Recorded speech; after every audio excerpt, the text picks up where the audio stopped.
الحمد لله نحمده ونستعينه ونستغفره ونؤمن به ونتوكل عليه ونعوذ بالله من شرور أنفسنا ومن سيئات أعمالنا من يهده الله فلا مضل له ومن يضلل فلا هادي له وأشهد أن لا إله إلا الله وحده لا شريك له وأشهد أن محمدا عبده ورسوله صلى الله عليه وعلى آله وأصحابه وبارك وسلم تسليما كثيرا. أما بعد فأعوذ بالله من الشيطان الرجيم. بسم الله الرحمن الرحيم. قل يا عبادي الذين أسرفوا على أنفسهم لا تقنطوا من رحمة الله إن الله يغفر الذنوب جميعا إنه هو الغفور الرحيم. وأنيبوا إلى ربكم وأسلموا له من قبل أن يأتيكم العذاب ثم لا تنصرون واتبعوا أحسن ما أنزل إليكم من ربكم من قبل أن يأتيكم العذاب بغتة وأنتم لا تشعرون. صدق الله العظيم. اللهم صل على محمد وعلى آل محمد وبارك وسلم. رب اشرح لي صدري ويسر لي أمري واحلل عقدة من لساني يفقهوا قولي واجعل لي وزيرا من أهلي آمين یا رب العالمین. قرآن حکیم میں سورہ زمر ہے 24 پارے میں اور اس کی معروف اور مشہور آیات ہیں. آیت نمبر 53، 54 اور 55 ان کی تلاوت کی گئی. اس کے ذیل میں رجوع اللہ کی دعوت اور یہ بات کہ بندہ مایوس نہ ہو جائے، کتنا ہی بڑا گناہگار کیوں نہ ہو، اگر وہ سچی توبہ لے کر آئے تو اللہ تعالیٰ سارے کے سارے گناہوں کو معاف فرمانے پر قادر ہے. البتہ اس توبہ کے حوالے سے یہ ذکر ہے کہ گناہوں کو چھوڑ کر اللہ کی طرف لوٹ آؤ اور پلٹ آؤ، اور اللہ سے چاہتے ہو کہ اس کی رحمت تمہارے شامل حال ہو جائے تو اس کی رسی، اس کی کتاب کو تھامو بھی اور اس کے تقاضوں پر عمل کرو تاکہ تمہاری توبہ بھی قبول ہو اور تم اللہ تعالیٰ کی رحمت کے مستحق بن سکو. اسی کے ساتھ ساتھ آج انشاءاللہ ہم کلام کریں گے 2 روزے. یہ بڑا خوبصورت عنوان ہے سید ابو الحسن علی ندوی رحمۃ اللہ علیہ کے کتابچے کا. ماضی میں ہمارے ہاں قرآن اکیڈمیز میں بھی اور تنظیم اسلامی کے بھی جو مختلف پروگرامز ہوتے ہیں دور ترجمہ قرآن کے، آخر میں رمضان شریف کے وہ تقسیم کیا جاتا تھا، تو اس پر بھی ارادہ ہے کہ مختصر سی ہم بات کریں. عنوان بڑا دلچسپ ہے، 2 روزے. تو ایک روزہ ماہ رمضان کا چند گھنٹوں کا روز کا روزہ، اور ایک روزہ پوری زندگی کا ہے. تو وہ زندگی بھر کے روزے کے لیے اس روزے میں ہمیں اللہ تعالیٰ اس سے گزارتا ہے، اس پر تھوڑی سی بات کریں گے انشاءاللہ. اور پھر کیونکہ آگے آخری عشرہ ماہ رمضان مبارک کا شروع ہوا چاہتا ہے تو کچھ اس کی یاد دہانی کے بعد، یعنی دوسرے عشرے میں تو ہم نے دیکھا کہ ذرا لوگوں کا جذبہ کم پڑ جاتا ہے، مسجد میں نمازیوں کی تعداد کم ہو جاتی ہے، حالانکہ بڑھنا چاہیے معاملہ. اور پھر اس آخری عشرے میں خاص اعمال بھی ہیں، ایک اعتکاف کی عبادت بھی ہے، ایک قدر کی رات کو تلاش کرنے کی تلقین کی گئی ہے، اور وہ تمام طاق راتوں میں 21، 23، 25، 27، 29 میں. وہاں بھی ہمارا مزاج یہ کہ بس 27ویں شب میں آ جائیں اور اس کے بعد نہ 21 کا خیال، نہ 23 کا خیال، نہ 25 کا خیال، اور 29 کو تو لوگ بھول ہی جاتے ہیں. ہمارا 5 راتوں میں کوشش کرنا چاہیے، وہ کہ غالب گمان محسوس ہوتا ہے کہ وہ 27ویں شب ہوا کرتی. تو یہ وہ چند موضوعات ہیں جن پر کلام ہوگا، اور وقت ہوا تو تھوڑا سا اشارہ افغانستان اور پاکستان کے تعلقات کے حوالے سے اور فلسطین کے حوالے سے. اور ایک شرم کا مقام ہے اس مملکت کے لیے کہ آج ہمارے ملک کے ایک اعلیٰ عدلیہ کے 6 ججز کو یہ لکھنا پڑ رہا ہے کہ بھائی ہمیں انصاف چاہیے. یعنی ڈوب مرنے کا مقام ہے ہمارے لیے کہ جس امت کو عدل کے لیے کھڑا کیا گیا اور جس امت سے عدل کے نفاذ کا تقاضا ہے، اس مملکت جو کہ مسلمانوں کی ہے، وہاں کے 6 ججز کو یہ لکھنا پڑے کہ صاحب ہمارے لیے انکوائری کروائی، ہمارے ساتھ بڑی بے انصافی ہوئی ہے. تو پھر آپ کو اور مجھے کیا خاک انصاف ملے گا؟ جب وہ ججز جنہوں نے فیصلے دے کر عدل کرنا ہے، ان غریبوں کو اگر یہ مسئلہ پیش آ گیا، وہ تو انکوائری ہوگی ابھی اور ہونی چاہیے، مگر اگر آج ان کو یہ کہنا پڑ رہا ہے کہ ہمیں عدل چاہیے، تو یہ ریاست کے لیے، ریاست چلانے والوں کے لیے، ریاست کے مقتدر طبقات کے لیے، ریاستی اداروں کے لیے یہ بہت بڑا سوالیہ نشان بھی ہے اور شرم کا مقام بھی ہے. وقت ہوا تو تھوڑی اس پر بات کریں گے انشاءاللہ. سب سے پہلے یہ مقام ہے سورہ زمر، اور قرآن پاک کا بہت ہی عزت بلکہ امید افزا مقام کا ہی ہے. اکثر مفسرین کی رائے کہ قرآن حکیم میں یہ مقام جس کا بھی ہم مطالعہ کر رہے ہیں، یہ پورے قرآن کا سب سے زیادہ امید افزا مقام ہے. اور بھی مقامات ہیں مگر اکثر کی رائے کہ یہ سب سے زیادہ امید افزا مقام ہے. پہلے اس کا ترجمہ سنیے. سورہ زمر ہے اور آیت نمبر 53۔ قل یا عبادی الذین اسرفوا علی انفسہم، اے نبی صلی اللہ علیہ وسلم فرما دیجئے میرے ان بندوں سے جنہوں نے اپنی جانوں پر زیادتی کر لی، لا تقنطوا من رحمت اللہ، اللہ کی رحمت سے مایوس نہ ہو جانا، ان اللہ یغفر الذنوب جمیعا، بے شک اللہ تعالیٰ چاہے تو سارے ہی گناہوں کو معاف فرما دے، انہ هو الغفور الرحیم، بے شک وہ اللہ بہت بخشنے والا نہایت رحم فرمانے والا ہے۔ البتہ آگے تقاضا بھی ہے، وَأَنِيبُوا إِلَىٰ رَبِّكُمْ، اور لوٹ آؤ، پلٹ آؤ، رجوع کر لو اپنے رب کی طرف، وَأَسْلِمُوا لَهُ، اور اپنے آپ کو جھکا دو اس کے سامنے، مِن قَبْلِ أَن يَأْتِيَكُمُ الْعَذَابُ، اس سے پہلے کہ تم پر عذاب آ جائے، ثُمَّ لَا تُنصَرُونَ، پھر تمہاری مدد نہ کی جائے۔ مزید فرمایا کہ رحمت کے مستحق کیسے بنو گے، وَاتَّبِعُوا أَحْسَنَ مَا أُنزِلَ إِلَيْكُمْ مِن رَبِّكُمْ، اور اتباع کرو، پیروی کرو اس بہترین کلام کی جو تم پر نازل کیا گیا تمہارے رب کی طرف سے، مِن قَبْلِ أَن يَأْتِيَكُمُ الْعَذَابُ بَغْتَةً، اس سے پہلے کہ اچانک تم پر عذاب آ جائے، وَأَنْتُمْ لَا تَشْعُرُونَ، اور تمہیں شعور بھی نہیں ہوگا۔ یہ ان تین آیات کا ترجمہ ہے، سورہ زمر کی آیت نمبر 53، 54 اور 55۔ بہت ہی امید افزا مقام، جیسے کہ میں نے آپ کے سامنے عرض کیا۔ احادیث میں ذکر آتا ہے، صحابہ کرام نے عرض کیا یا رسول اللہ سارے گناہوں کو اللہ معاف فرما دے گا یا معاف فرمانے پر قادر؟ حضور نے فرمایا کہ ہاں اللہ چاہے تو سارے گناہوں کو معاف فرما دے۔ اگلا جملہ توجہ سے سنیے گا، یا رسول اللہ کیا شرک بھی اور کفر بھی؟ تو حضور نے فرمایا کہ ہاں، بشرط ہے کہ بندہ توبہ لے کر آئے، توبہ کے بغیر شرک معاف نہیں۔ لیکن کیا یا رسول اللہ شرک بھی اللہ معاف فرما دے گا صلی اللہ علیہ وسلم؟ کہ اللہ کفر کو بھی معاف فرما دے گا؟ تو فرمایا کہ ہاں، بشرطے کہ بندہ توبہ لے کر آئے۔ اور توبہ کیا ہے وہ آگے ذکر بھی آ گیا کہ پلٹ آؤ اور جھک جاؤ اور اللہ کی کتاب کی بہترین طور پر پیروی کرو۔ یہ ہے پورا پیکج۔ ایک حصہ بیان ہوتا ہے، دوسرا حصہ بیان نہیں ہوتا۔ کوئی شک نہیں، اللہ کی رحمت کا جس قدر بیان کیا جائے وہ کم ہے، اور اللہ کی رحمتوں کی وسعتوں کا اندازہ کرنا ممکن نہیں ہے۔ حدیث میں آیا، مسلم شریف کی روایت ہے، اللہ تعالیٰ نے اپنی رحمت کے 100 حصے فرمائے اور ایک دیا ہے مخلوق کو۔ مخلوق صرف انسان نہیں، ساری مخلوقات، تمام کریشنز، جتنی بھی مخلوقات ہیں سب کے سب ایک حصہ مخلوق کو دیا۔ ایک حدیث میں آیا کہ ایک گھوڑی جب وہ حاملہ ہوتی، پریگننٹ ہوتی، تو وہ گھوڑی بھی اپنے قدم کو احتیاط سے رکھتی کہ اس کے حمل میں موجود بچے کو تکلیف نہ پہنچے۔ فرمایا کہ یہ بھی اللہ کی رحمت کے حصے کا ظہور ہے۔ یہ ساری جو شفقتیں، رحمتیں، محبتیں، ہمیں سے ہر بندہ دیکھے ایک مرد ہونے کے ناطے کتنے اس کے رشتے ہیں، وہ خاتون سوچے کتنے اس کے رشتے ہیں۔ یہ باپ کے دل میں محبت، یہ ماں کے دل میں محبت، یہ بھائی کے دل میں محبت، یہ بہن کے دل میں محبت، یہ اور رشتہ داروں کے دل میں محبت، یہ زوجین کے درمیان محبت، گنتے چلے جائیے۔ یہ جتنا مخلوقات میں ظہور ہے رحمتوں کا، شفقتوں کا، یہ اللہ کی رحمت کے 100 میں سے ایک حصے کا ظہور ہے۔ تو جس رب نے 99 حصے رحمت کے اپنے پاس رکھے ہوں گے، یقیناً اس کی رحمتوں کی وسعتوں کا اندازہ کرنا ہمارے لیے ممکن نہیں ہے۔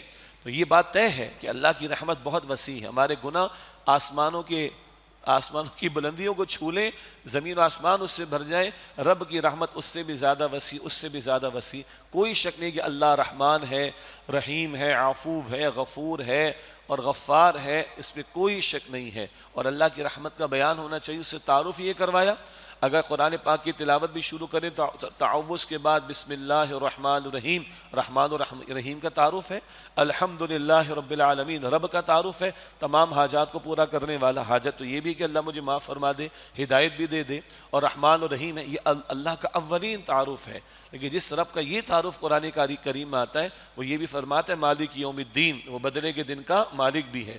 وہ یہ بھی فرماتا ہے کہ جہاں وہ رحمان ہے، رحیم ہے، غفور ہے، عفو ہے، غفار ہے، وہاں وہ سریع الحساب بھی ہے، جلد حساب لینے والا، شدید العقاب بھی ہے، سزا دینے والا، عزیز ذو انتقام بھی ہے، بدلہ لینے والا اور پورا غلبہ رکھنے والا۔ چنانچہ اللہ تعالیٰ کی دونوں شانوں کو سامنے رکھنا چاہیے۔ حدیث میں آیا کہ الایمان بین الخوف والرجاء، ایمان خوف اور امید کی درمیانی کیفیت کا نام ہے۔ اللہ کی رحمت کی امید بھی بندہ رکھے اور اللہ کی پکڑ کا خوف بھی رکھے۔ ایک نوجوان صحابی، ان کی وفات کا وقت قریب آیا، جامع ترمذی کی روایت، اللہ کے رسول علیہ السلام تشریف لے گئے۔ اللہ کے پیغمبر اتنی مصروفیات کے باوجود بھی کبھی بیمار کی عیادت کو بھی جاتے تھے اور جنازوں پر بھی شرکت کرتے تھے صلی اللہ علیہ وسلم. ذہن میں رکھیے. تو آپ تشریف لے گئے اس صحابی کے پاس اور آپ نے دریافت فرمایا کہ تمہاری کیا کیفیت ہے؟ وہ عرض کرتے ہیں یا رسول اللہ ڈر لگتا ہے. یہ صحابی رسول کہہ رہے ہیں ہم تو شاید بڑے مطمئن ہو کر بیٹھے رہتے ہیں. یا رسول اللہ ڈر لگتا ہے اللہ پکڑ نہ فرمائے گناہوں پر، لیکن یا رسول اللہ مجھے امید ہے اللہ رحمت کا معاملہ فرمائے گا صلی اللہ علیہ وسلم. تو حضور نے فرمایا کہ جس کی دونوں کیفیات بیک وقت ہوں، ایٹ دا سیم ٹائم، یہ دونوں کیفیات ایک ساتھ ہوں، تو اللہ اس سے بچائے گا جس کا اسے خوف ہے، اور وہ عطا فرما دے گا جس کی اسے امید ہے.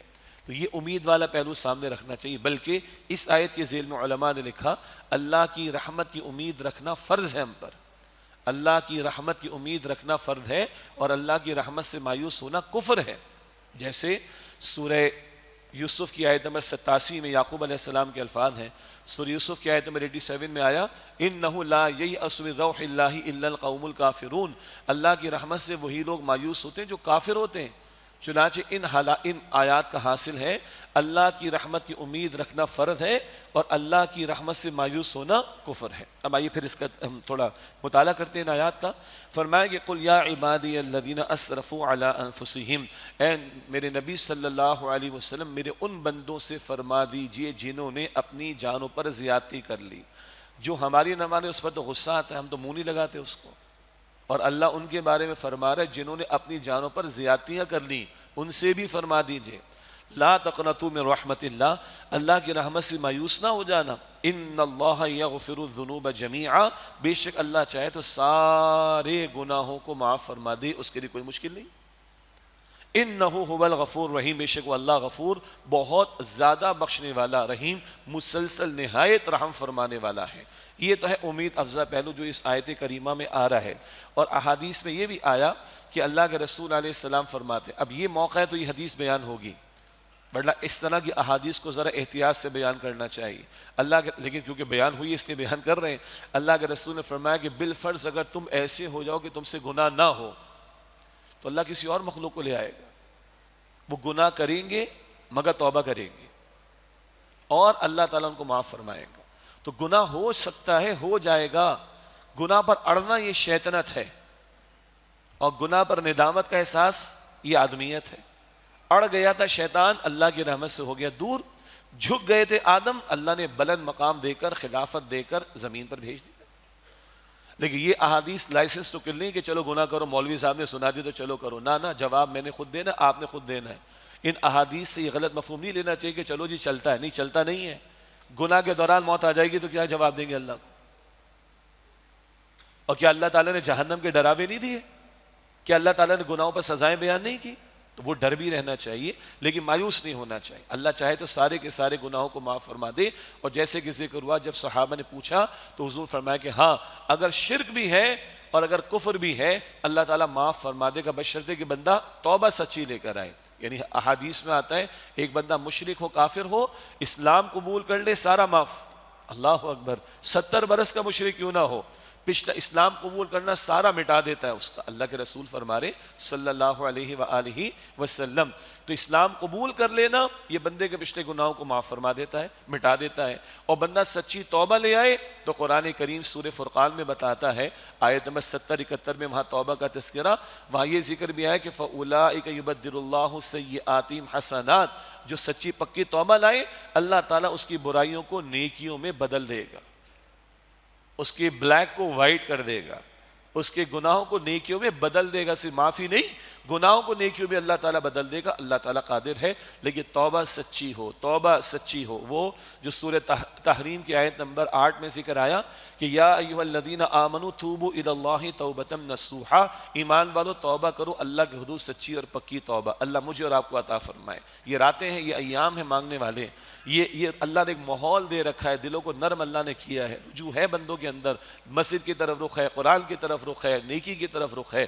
اور اگر ایسے میں بھی کوئی ناہنجار اور نالائق اپنے معاملات کو درست نہ کرے، اس سے بڑا محروم کوئی نہیں ہو سکتا، اس سے بڑا نالائق کوئی نہیں ہو سکتا، اس سے بڑا بد نصیب کوئی نہیں ہو سکتا جو اس ساری اپارچونٹی کو بھی اویل نہ کرے. یہ جو ماحول اللہ نے دے رکھا ہے اس ماہ رمضان میں، اس سے بھی جو فائدہ نہ اٹھائے اس سے بڑا کوئی محروم نہیں ہو سکتا. اللہ محرومی سے مجھے اور آپ کو بچائے. اب بتایا جا رہا ہے رحمت کا مستحق بننا پڑے گا.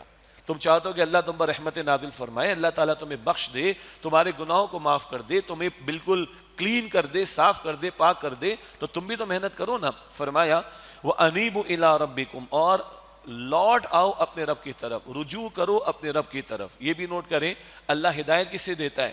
سورہ شورا کی آیت نمبر 13 میں ہے یہدی الیہ من ینیب, اللہ ہدایت اسے دیتا ہے جو اللہ کی طرف رجوع کرنے والا ہو.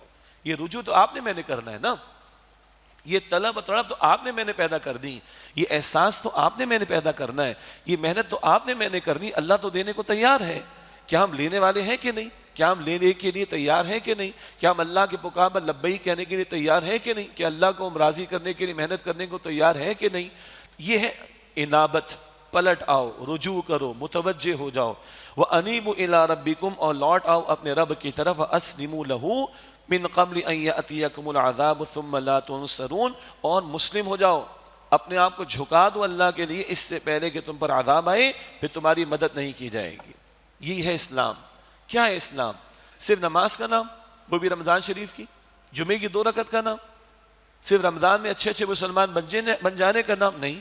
جس اسلام کی تعلیم میں نماز ہے, زکوٰۃ ہے, روزہ ہے, حج ہے, قربانی ہے, عمرہ ہے, نوافل ہے, صدقات ہے, خیرات ہے, اسی اسلام کی تعلیم کے اندر سود کی ممانعت بھی ہے, جوئے کی ممانعت بھی ہے, نشے کی ممانعت بھی ہے, جھوٹ, وعدہ خلافی, خیانت کی ممانعت بھی ہے. اسی اسلام کی تعلیم میں ماں باپ کے ساتھ اس سے سلوک بھی ہے, زوجین کا, شوہر بیوی کا ایک دوسرے کے ساتھ اس سے سلوک کرنا بھی ہے, رشتہ داروں کے حقوق بھی ہیں, پڑوسی کے حقوق بھی ہیں. اسی اسلام کی تعلیم میں عدل کا تقاضا بھی ہے, فیصلے شریعت کے مطابق ہونے چاہیے, عدل کے مطابق ہونے چاہیے. اسی اسلام کی تعلیمات میں گھریلو زندگی کے لیے رہنمائی ہے. اسی اسلام کی تعلیم میں معیشت کے لیے, معاشرت کے لیے, سیاست کے لیے, عدالت کے لیے بھی تعلیم. تو توبہ اجتماعی بھی ہوگی. پھر اسلام پر انفرادی طور پر بھی عمل کرنا, اجتماعی طور پر بھی. اجتماعی توبہ پر اگلے جمعے بات کریں گے انشاءاللہ, آخری عشرے میں 27ویں شب کی شب میں, یعنی رات میں اللہ تعالیٰ نے ہمیں پاکستان عطا کیا تھا. یہ اسلام کے نام پڑھ لیا تھا, نام تو رکھا ہوا ہم نے بڑا پیارا سا, اسلامی جمہوریہ پاکستان. اور چیف جسٹس صاحب بھی آیات سناتے ہیں, آرمی چیف بھی آیات سناتے ہیں, اللہ ان کو جزائے خیر دے. مگر یہ آیات سنانے کے لیے تھوڑی ہے فقط, یہ قرآن سے پڑھنے کے لیے, تلاوت کے لیے, بیان کرنے کے لیے, آیات کوٹ کرنے کے لیے. یہ قرآن اپنا نفاذ سے آتا ہے, یہ اپنے احکام کا نفاذ سے آتا ہے. لکھ دیا ہم نے عدالتوں کے باہر وقوموا للناس لیقوم الناس بالقسط, انسانیت عدل پر قائم ہو جائے. کہیں یہ الفاظ لکھے ہوتے کہ ترازو بنا دی ہوتی. یہ آیات لکھنے کے لیے فقط, قرآن چھاپنے کے لیے فقط. یہ قرآن اپنا نفاذ سے آتا ہے. یہ آپ اور میں اپنے آپ سے بھی پوچھیں کتنے احکام ہیں جن کو ہم جانتے اور عمل کر رہے ہیں اور یا توڑ رہے ہیں ان کو ہم, یعنی شریعت کی کتنی پامالی ہم کر رہے ہیں. اسی رمضان کے اندر کرکٹ کا کھلواڑ, اسی رمضان کے اندر باہر آپ نکلے رات کو, لڑکیاں بھی گھوم پھر رہی ہیں, لڑکے بھی گھوم پھر رہے ہیں, راتوں رات پورا جو ہے وہ کھانا پینا اس کے سوا لگ رہا ہے, کوئی کام ہی اس کو ہم کا نہیں. ٹیلی ویژن کو دیکھیں تو رمضان کے مہینے کے اندر اس طرح کے پروگرامز کی شرم سے نگاہیں نیچے جھک جائیں. ہمیں تو نہ شوق ہے دیکھنے کا, بس لوگ بتاتے یہ حرکتیں چل رہی. اور اسی رمضان کے اندر لڑانے کی باتیں ٹی وی کے پروگرامز کے اوپر ہو رہی, کوئی پوچھنے والا ان کو نہیں. عین رمضان کے مہینے میں قرآن کی تعلیمات کی خلاف ورزی ہو رہی, احکامات توڑے جا رہے ہیں. اللہ کی رحمتیں آنی ہیں ہم پر. تو بھائی رحمت ہے اللہ کی, مگر مستحق بننا پڑے گا. پلٹو اللہ کی طرف, رجوع کرو اللہ کی طرف, معافی مانگو گناہوں کی, اعمال کی اصلاح کر لو اور جھک جاؤ. یہ جھکنا کیا ہے؟ سورہ البقرہ کی آیت نمبر 208, ادخلوا فی السلم کافہ, اسلام میں پورے کے پورے داخل ہو جاؤ. یہ ہے پورا اسلام. انفرادی زندگی بھی, اجتماعی معاملات زندگی بھی. یہ ہم کسی خوش فہمی میں مبتلا نہ رہیں کہ رو دھو کے تکمیل قرآن میں دعا کر لی, ہم صاف ہو گئے, مسئلہ ختم ہو گیا. مسئلہ ختم نہیں ہوا, مسئلہ تو شروع ہوگا. توبہ کر رہے ہو تو توبہ ہے گناہوں کو چھوڑنے کا نام, پلٹ آنے کا نام, مسلم ہو جانے کا نام. اور انفرادی سطح پر بھی, اجتماعی سطح پر بھی یہ پورا پیکیج ہے توبہ کا. یہ بات بیان ہونی چاہیے اور یہ بات ہمیں کلیئر رہنی چاہیے. یہ کیا کہ رمضان جائے گا تو مسجدیں ویران ہو جائیں گی, رمضان جائے گا تو قرآن پاک بند ہو جائے گا, اور رمضان میں سود نہیں چھوڑ رہے, بعض لوگ رشوت نہیں چھوڑ رہے, حرام نہیں چھوڑ رہے, تو کیا برکتیں رمضان کی آئیں گی؟ سوچئے نا ذرا اس کو. یہ ہے پورا پیکج. ہاں غفور ہے, رحیم ہے, اللہ معاف فرمانے پر قادر ہے, مگر آؤ تم اللہ کی طرف رجوع کرو اور اللہ کی مسلم ہو جاؤ, اور اس سے پہلے کہ تم پر اللہ کا عذاب آئے اور تمہاری مدد نہیں کی جائے گی. وَاتَّبِعُوا أَحْسَنَ مَا أُنزِلَ إِلَيْكُمْ مِن رَبِّكُمْ، اور پیروی کرو، اتباع کرو اس بہترین کلام کی جو تم پر تمہارے رب کی طرف سے نازل کیا گیا. من قبل ان یأتیکم العذاب، اس سے پہلے کہ تم پر عذاب آ جائے، بغتتاً اچانک، وانتم لا تشعرون، اور تمہیں شعور بھی نہ ہو.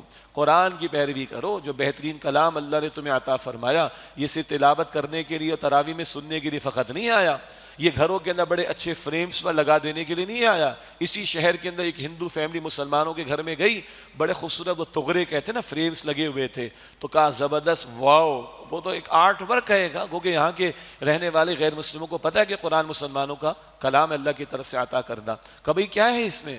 بھائی ہماری کتاب ہے، سورہ یاسین لکھی ہوئی ہے، سورہ رحمان لکھی ہوئی ہے اور آیات لکھی ہوئی، واو زبردست. اچھا تمہیں پتہ ہے اس کا مفہوم کیا ہے؟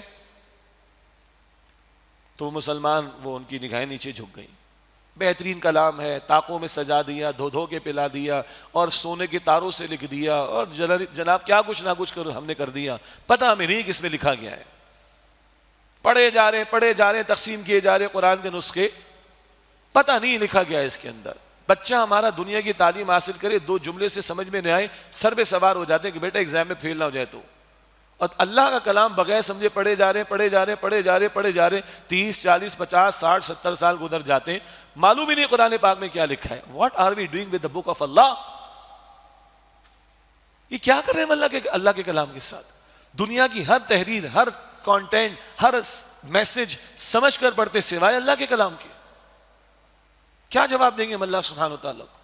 اور وہ کہتے ہیں الرحمن علم القرآن، رحمان نے قرآن دی ہے. رحمت کے مستحق بننا چاہتے ہو؟ تم چاہتے ہو کہ تمہاری توبہ قبول کی جائے، تم چاہتے ہو کہ میں تمہاری اوپر رحمت نچھاور کروں، میرے قرآن کو تھامو. اور تھامنے سے مراد کیا ہے؟ جو حکم سامنے عمل کرو. نماز کا حکم ہے عمل کرو، ماں باپ کے ساتھ سے سلوک کا عمل کرو، پڑوسی کا قضا کرنا، رشتہ دار عمل کرو. سود سے منع چھوڑ دو. ذاتی توبہ تو چھوڑیں. اگر چیف جسٹس کے پاس ٹائم نہیں ہے، ہم تو کہتے رہیں گے بھائی چیف جسٹس کے پاس ٹائم نہیں ہے کہ آپ ایک بینچ بناؤ اور آپ کی سپریم کورٹ آف پاکستان کے شریعت اپیلنٹ بینچ میں سود کے فیصلے کے، یعنی انسداد سود کا جو فیصلہ آیا تھا 2022 کے رمضان میں، اس کے خلاف اپیلیں پڑھی، ہٹاؤ وہاں سے ہو اور ختم کرو سود کے دھندے کو. نہیں جناب، وقت نہیں ہے ان کے پاس. تو یہ کیا کر رہے ہیں ہم؟ رحمتیں آنی اللہ کی. ہم عمل نہیں کر رہے قرآن پاک پر، ہم نفاذ کی جد و جہد نہیں کر رہے.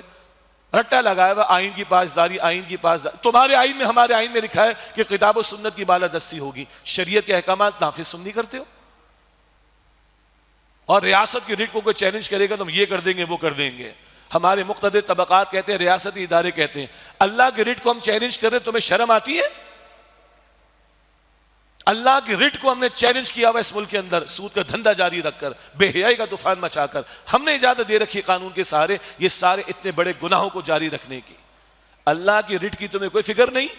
ریاست کی ریٹ کو چیلنج نہیں ہونا چاہیے، عدالت کی توہین نہیں ہونی چاہیے. شاباش. اللہ کی توہین ہو جائے، اس کے کلام کی توہین ہو جائے، اس کے دین کی توہین ہو جائے، آپ کو تکلیف نہیں ہوتی؟ عدالت کی جو بے حرمتی نہیں ہونی. یہ سندھ ہائی کورٹ میں ہوا ہے. ذرا ایک وکیل نے کہا تم پر 50,000 کا جرمانہ، آگے کہا 1.5 لاکھ کا جرمانہ. یہ کل کی خبر ہے. سبحان اللہ. ججز کی توہین نہ ہو، عدالت کی توہین نہ ہو، آئین کی پامالی نہ ہو، اللہ کے حکم کی پامالی ہوتی رہے. اللہ کے ارے بے وقوف نہ بناؤ قوم کو. تمہارے دل سے پوچھو کیا شریعت نافذ کر رہے ہو آپ، جن کے پاس اختیار موجود ہے؟ کھلواڑ بنا کے رکھا ہوا 75 برس سے زیادہ ہو گیا ملک کو لیے بیٹھے، شریعت ہم نے نافذ یہاں پر نہیں کی. میٹھا میٹھا سبق سننے کا ہمیں بڑا شوق ہے. ہم نے بھی آپ کو سبق سنایا ہے، ہم نے بھی رحمت کی بات کی، ہم نے بھی احادیث پیش کی ہیں، مگر ہمیں میٹھا میٹھا سبق سنانا یعنی لوری دے کے سلا دینا نہیں آتا. بھائی اللہ کا کلام ہے، اللہ کو مجھے جواب دینا، یہ ممبر کی ذمہ داری ہم لوگوں کے پاس ہے. اللہ کو منہ دکھانا ہم نے. ہمیں بے وقوف نہیں بننا چاہیے، نہ بنانا چاہیے لوگوں کو. مجھے معاف کیجیے گا میری سختی ہے اس وقت. مذاق بنا کے رکھا ہوا ہم نے. قرآن کو تھامنے کو تیار نہیں، قرآن کو کھولنے کو تیار نہیں، قرآن کو سمجھنے کو تیار نہیں، قرآن کی ریٹ اس کو قائم کرنے کو ہم تیار نہیں. باقی ہمارے اصول ہیں، باقی ہماری حرمتیں، باقی ہماری عدالتیں، باقی ہمارا آئین ہے، باقی ہمارا یہ وہ سب کچھ ہے. اللہ کا آئین، اللہ کی کتاب، اللہ کا قانون، اللہ کی شریعت، اللہ کی ریٹ، یہ شاید ہماری ترجیحات میں شامل نہیں. میں عرض کر دوں آپ کو، محمد مصطفیٰ کے کیریکیچرز بنتے ہیں صلی اللہ علیہ وسلم، تھوڑا جذبہ ہمارا بیدار ہوتا ہے، مگر اگر اس ریاست کے بڑے افراد کے کیریکیچرز بن جائیں، آپ دیکھیے شہر میں کیا ہو جائے گا، ملک میں کیا ہو جائے گا. یہ میں نے پہلے بھی بات کی، آج دوبارہ میں کہہ رہا ہوں. We are not serious about the book of Allah سبحانہ وتعالی. ہم اللہ کی رٹ کے بارے میں اور اس کی کتاب کے بارے میں سنجیدہ نہیں. تو بھی کاہی کی رحمت برستی ہے اللہ تعالیٰ کی. وہ کہتا ہے الرحمن علم القرآن، رحمان نے قرآن دیا ہے. قرآن تھامو گے، عمل کرو گے، نفاذ کرو گے تو میری رحمت کے مستحق بنو گے، ورنہ اور ذلیل ہوگے IMF کے ہاتھوں، اور تمہاری قوم کا ستیہ ناس ہوگا، اور تمہارے یہاں بے برکتی کا معاملہ آئے گا. وہ ہو رہا ہے ہمارے ساتھ. اللہ کے فتوے نہیں ہیں جو ہمارے استاد ڈاکٹر اسرار صاحب نے بارہا سنائے. من لم يحكم بما انزل الله فاولئك هم الكافرون، من لم يحكم بما انزل الله فاولئك هم الظالمون، من لم يحكم بما انزل الله فاولئك هم الفاسقون. یہ تین فتوے اللہ کے قرآن میں المائدہ آیت نمبر 44، 45، 47، جو اللہ کے نازل کردہ کلام کے مطابق فیصلے نہیں کرتے وہی کافر ہیں عملاً، وہی ظالم ہیں اور وہی فاسق ہیں. یہ کفر کا نظام چل رہا ہے ہم مسلمان کلمہ پڑھنے والے، مگر کون سا اسلامی جمہوریہ پاکستان ہے جہاں سود بھی چلے، جوا بھی چلے، نشہ بھی چلے، بے حیائی بھی چلے، شریعت کے احکامات نافذ نہ ہوں. یہ مسلمانوں کا ملک ہے، اسلام کدھر نافذ کیا ہم نے یہاں پر؟ تو نظام کافرانہ، ظالمانہ، مشرکانہ اور فاسقانہ ہے جہاں شریعت نافذ نہیں. یہ اللہ کے فتوے ہیں. تو رحمت ہے اللہ کی، کوئی شک نہیں، مگر رحمت کا مستحق بننا چاہتے ہو، لوٹو، پورے اسلام پر عمل کی کوشش کرو اور اللہ کی کتاب کو تھامو اور اس کے احکام کی جد و جہد کرو. یہ ہے جو پہلی بات میں نے آپ کے سامنے ذرا وضاحت کے ساتھ رکھنی تھی. دوسری بات 2 روزے، بس یاد دہانی کی بات ہے. بہت پیارا کتابچہ، بہت مختصر سا، چند صفحات، مولانا سید ابو الحسن علی ندوی رحمۃ اللہ علیہ کے، کہ بھائی 2 روزے ہیں. ایک روزہ یہ رمضان شریف کا ہے، چند گھنٹوں کا ہے، صبح صادق سے لے کے غروب آفتاب تک. ایک روزہ پوری زندگی کا ہے. جب ہم شعور کی سطح پر آ گئے، شرعی اعتبار سے بالغ ہو گئے، انگریز کے قانون کے مطابق نہیں، 18 نہیں، شرعی اعتبار سے بالغ ہو گئے، تو یہ زندگی بھر کا روزہ شروع ہو گیا. جیسے روزے میں رمضان کا روزہ یہ کھانا منع، پینا منع، زوجین کا تعلق منع، یہ پابندیاں ہیں، تو ایک زندگی بھر کے روزے میں بھی پابندیاں ہیں. وہ کیا ہیں؟ حرام سے، گناہوں سے، نافرمانی سے اپنے آپ کو بچاؤ. بالغ ہوئے تو یہ روزہ شروع ہو گیا، موت آئے گی تو ختم ہوگا. روزانہ کا روزہ صبح صادق سے شروع ہوتا ہے اور غروب آفتاب پر ختم ہوتا ہے. یہ پوری زندگی کا روزہ ہے. بالغ ہو گئے، شروع ہو گیا، موت آئے گی تو ختم ہوگا. اور یہ روزہ جو روزانہ کا رکھتے ہیں، افطار کا وقت آتا ہے، کھجور کھاتے، پانی پیتے، شربت پیتے، توانائی بحال ہو جاتی ہے. اگر وہ زندگی بھر کا روزہ رکھ لیا تو انشاءاللہ جام کوثر سے رسول اللہ علیہ السلام کے مبارک ہاتھوں سے افطار ہوگی انشاءاللہ تعالی. یہ رمضان مکمل ہوگا تو ہم عید منائیں گے. اب تو لوگ پہلے سے ہی منا رہے ہیں، پہلے سے تیاریاں کر رہے ہیں. بہرحال تو یہ رمضان مکمل ہوگا، اس کے بعد عید مناتے ہیں. تو اگر زندگی بھر کا روزہ رکھ لیا تو افطار تو ہے جام کوثر سے، اور عید ہوگی جب اپنے رب کا ہم دیدار کریں گے انشاءاللہ تعالی.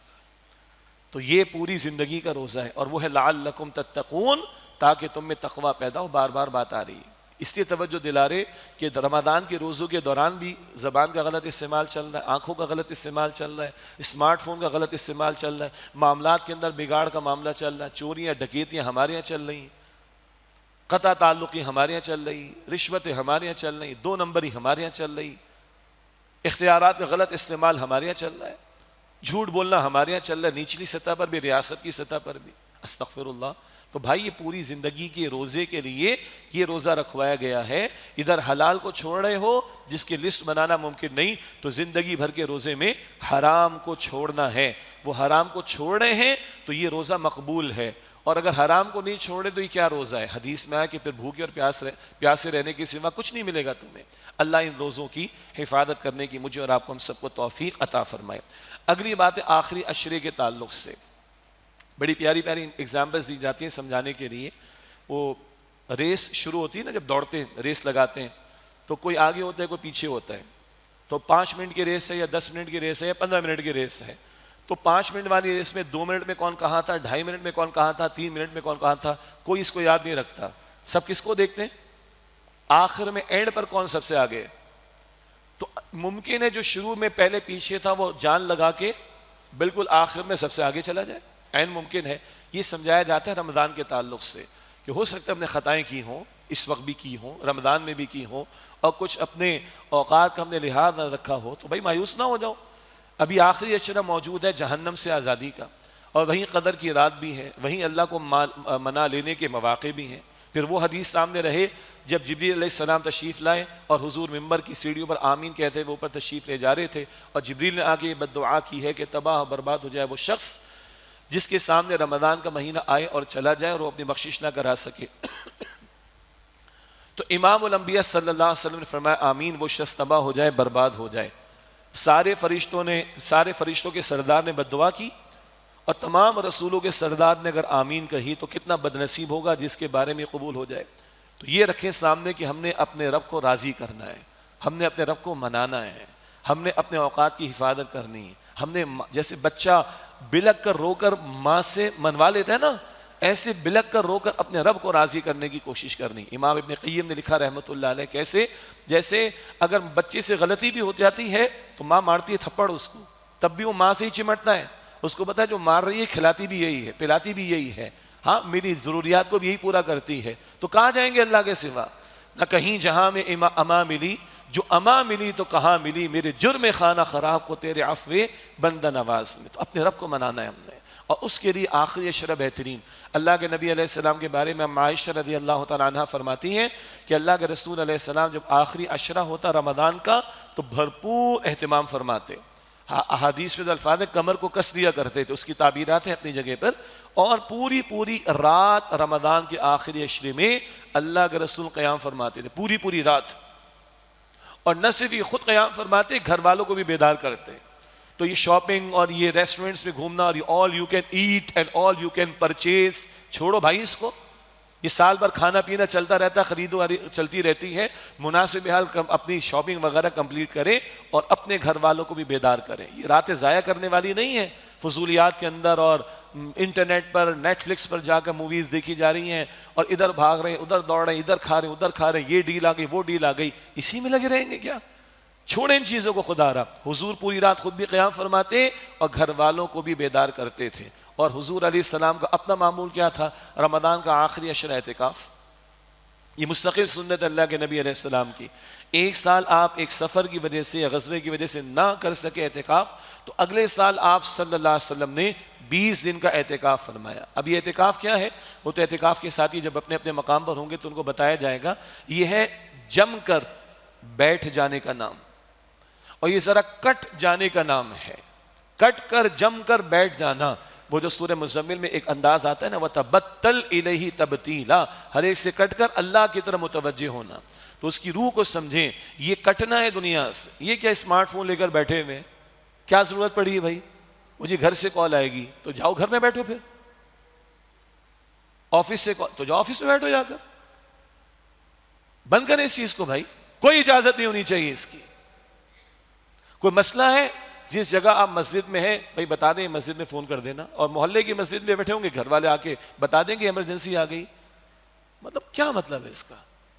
لگے ہوئے حجروں کے اندر، لگے ہوئے گپ شپ، لگے ہوئے وہ جناب۔ اور میں اوور آل بات کر رہا ہوں، چاہے قرآن اکیڈمی کی مسجد ہو یا دنیا جہاں میں کہیں مسجد ہو، آن لائن آرڈر پلیسمنٹ ہو رہی، یہ کھانے آ رہے ہیں، وہ دسترخوان سج رہے ہیں، یہ گپے والے آ گئے، وہ گپے ماری جا رہی، یہ جناب وہ اسمارٹ فون لگے ہوئے ہیں، یہ ایک دوسرے کے ساتھ، یہ کیا مذاق لگا رکھا ہے؟ یہ کوئی پکنک ہے کیا؟ دس از ناٹ اعتکاف۔ یہ تو اعتکاف کی روح کے خلاف ہے۔ یہ تو ایک کٹ کر جم کر بیٹھ جانا۔ تو خدا را جن لوگوں کا اعتکاف کا ارادہ اللہ قبول فرمائے، اور ہمیں ان کا شکریہ ادا کرنا چاہیے کہ یہ ایک سنت موقدہ علی الکفایہ ہے، کچھ مسلمان ضرور ادا کریں، تو ہمیں ان کا شکریہ ادا کرنا چاہیے۔ کوئی خدمت بھی کر لے، ان کی دعا بھی ان سے لیں، مگر اعتکاف کرنے والے اپنے اوقات کی حفاظت کریں بھائی۔ یہ جم کر اور کٹ کر اور لگ کر بیٹھنے کا نام ہے۔ یہ دنیا کے معمولات میں اور ادھر ادھر تو پھر آئے کا ہے کوئی مسجد میں؟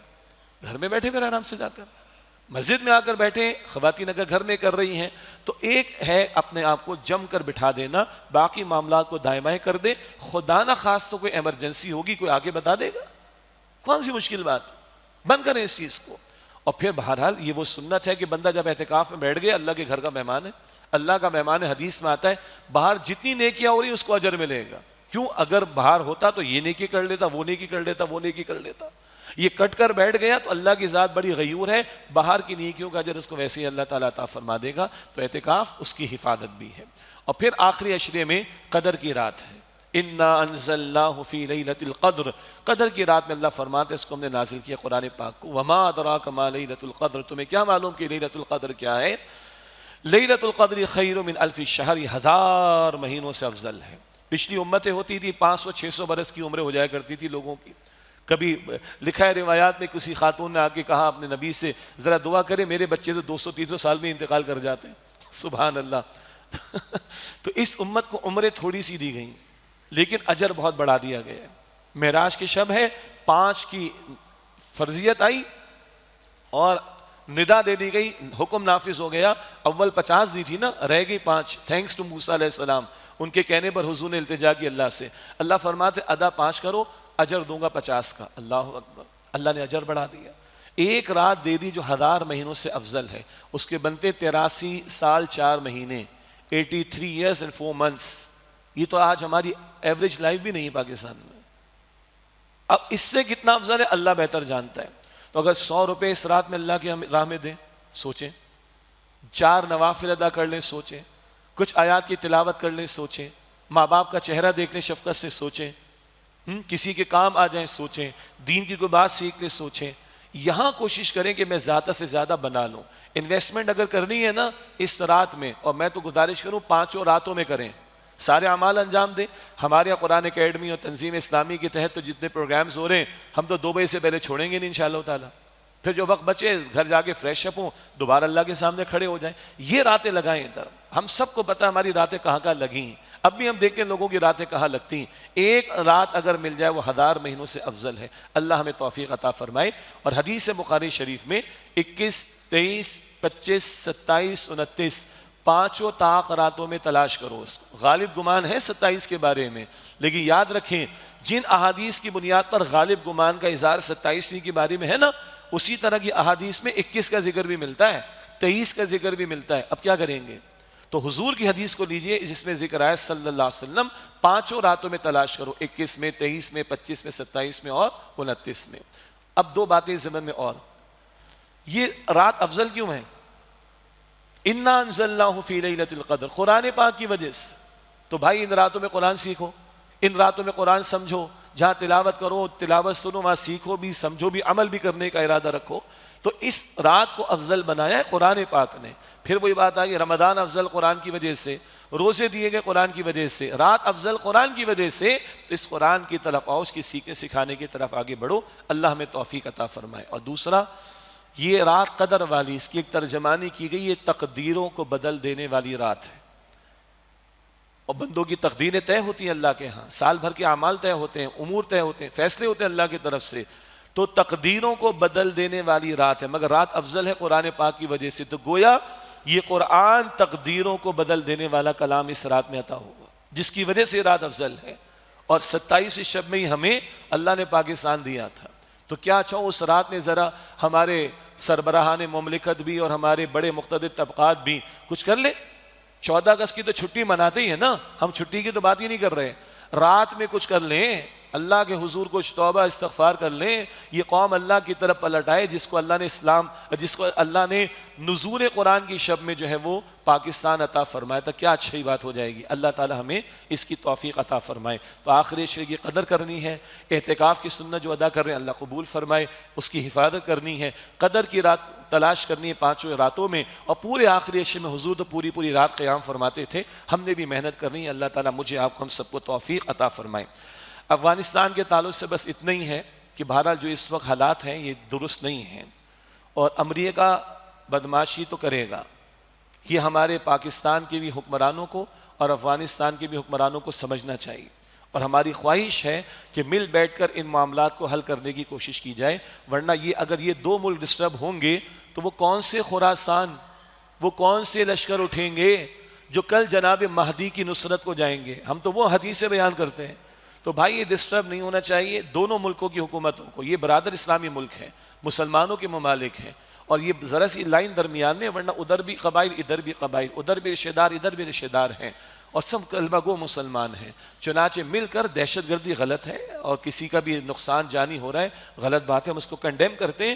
دونوں ریاستوں کے حکمرانوں کو مل بیٹھ کر ہم سمجھتے ہیں کہ مسئلے کو حل کرنا چاہیے. آج اگر ہم فلسطین کے مسلمانوں کا درد محسوس کر کے اور یہود ظالموں کی دشمنی اختیار کریں گے تو آپس میں محبتیں آئیں گی. بہت پیارا مقام ہے قرآن کا. محمد الرسول اللہ صلی اللہ علیہ وسلم الذین معہ اشداء علی الکفار رحماء بینہم. محمد صلی اللہ علیہ وسلم اللہ کے رسول ہیں. سورہ فتح کی آخری آیت. اور جو ان پر ایمان لانے والے ہیں اشداء علی الکفار، کفار کے بارے میں بڑی سخت ہیں، چٹان کی طرح کھڑے ہوتے ہیں. رحماء بینہم، آپس میں رحم دل ہیں. یہ بات پہلے بھی کبھی آ چکی ہے. اگر دین کے دشمنوں اور امت کے دشمنوں سے نفرت نہیں ہوگی تو ہمارے جذبات ایک دوسرے کے خلاف ہی نکلیں گے. آج آپس میں لڑ رہے مر رہے ہیں. اگر دین دشمنوں سے نفرت ہوگی تو ہماری اسلامی صلاحیتیں دین دشمنوں کے خلاف استعمال ہوں گی، تو عدل کا بول بالا ہوگا اور مظلوموں کی داد رسی ہوگی. اور فلسطین کا معاملہ، اب تو خون کے آنسو دل روتا ہے خدا کی قسم. مگر بہرحال ہم نے دعا بھی کرنی، ہم نے بات بھی کرنی، ہم نے آواز بھی بلند کرنی، ہم نے مسلمان حکمرانوں کو غیرت بھی دلانی. یہ مستقل کرنے کا کام ہمیں کرنا ہے. اللہ تعالی ہمارے ان بھائیوں بہنوں اور بچوں کی حفاظت فرمائے. اور عدل کی بات میں نے کر دی. افسوس کا مقام ہے کہ 6 ججز کو لکھنا پڑ رہا ہے کہ صاحب ہمارے ساتھ عدل کیا جائے. ایک پچھلے تھے شوکت عزیز شوکت صدیقی غالباً، ان کو تو بحال اس معنی میں کیا گیا کہ ان کا سابقہ جج کا اسٹیٹس بحال کر دیا گیا. گویا تسلیم کیا گیا ان کے ساتھ بے انصافی ہوئی تھی. ٹھیک ہو گیا. اب 6 لکھ رہے ہیں تو عوام بیچاری کہاں جائے گی؟ یہ ڈوب مرنے کا مقام ہے ہمارے مقتدر طبقات کے لیے کہ جن عدالتوں سے ہمیں توقع ہے کہ عدل ملے گا، ان کے ججز اگر بیچارے کہہ رہے کہ ہمارے ساتھ عدل کرو تو پھر اس قوم کا اللہ ہی حافظ ہے. جبکہ اس قوم کو، اس امت کو کھڑا کیا گیا تو کونوا قوامین بالقسط، تم کھڑے ہو جاؤ قسط کے عدل کے قائم کرنے والے بن کر. اللہ ہمارے حال پر رحم فرمائے، ہمارے مقتدر طبقات کو ہوش کے ناخن لینے کی توفیق دے، اور ہم عوام کو بھی اللہ ہوش کے ناخن لینے کی توفیق دے. ہمیں تو بڑے کام کے لیے اس امت کو کھڑا کیا گیا تھا. چہ جائے کہ آج ہم فضولیات میں وقت برباد کریں اور ہمارے ججز کو لکھنا پڑے کہ صاحب ہمارے ساتھ عدل کا معاملہ کرو. یہ ذلت اور رسوائی آج ہم دیکھ رہے ہیں. وجہ قرآن کو فراموش، دین کو فراموش، دین ترجیحات میں نہیں. اسی کے مستقل دعوت دیتے، اور آئندہ جمعے بھی اس پر مزید انشاءاللہ کلام ہوگا. وآخر دعوانا ان الحمد للہ رب العالمین.